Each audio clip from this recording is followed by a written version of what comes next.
If there's one thing we've learned from Donald Trump's 2016-2020 presidency, it's that he has a proclivity towards breaking from the norm and challenging established political traditions.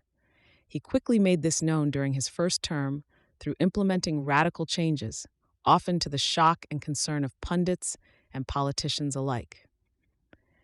This trait, coupled with the fact that he's been noted for exhibiting authoritarian impulses, has fueled an important debate.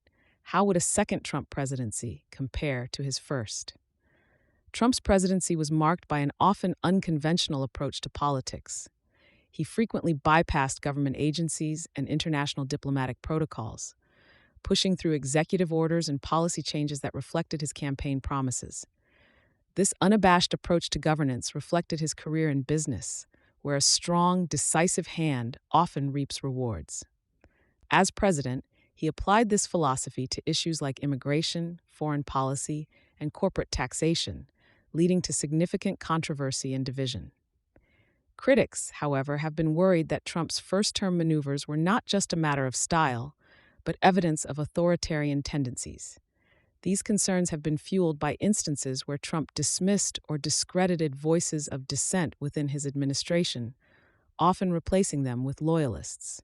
By reducing the number of dissenting voices in his team, critics argue, he is creating an echo chamber that feels more akin to an authoritarian regime than the democratic structure of the American government. Trump's policy operation has become more sophisticated since his election. Utilizing an expanded network of influential supporters and advisors, a second Trump term might present policies that are better formulated and more tactically implemented.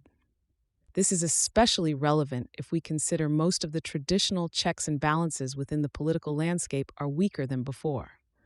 Many of these checks, such as friendships between opposing policymakers, reverence for established institutions, and a high regard for traditional media, have been eroded over the years. As a result, Trump could theoretically have a more unimpeded path to push his policies. This shift carries potential implications for the American political landscape. A second Trump term could further polarize audiences, entrench partisan politics, and continue to erode respect for traditional institutions. It could bring about more assertive and sweeping changes, a hallmark of authoritarian regimes, without the typical pushback from opposing factions.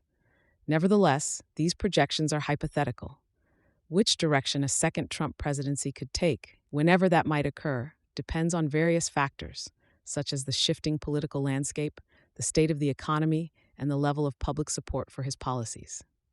To sum it up, the possibility of a more radical second term is not an assertion of inevitability, but rather a speculation based on observable trends. Whether these trends would continue or abate during a hypothetical second term remains a subject of much debate and conjecture. This discussion, however, underscores the significance of political accountability, public scrutiny, and the preservation of democracy's core principles in an ever-changing political climate.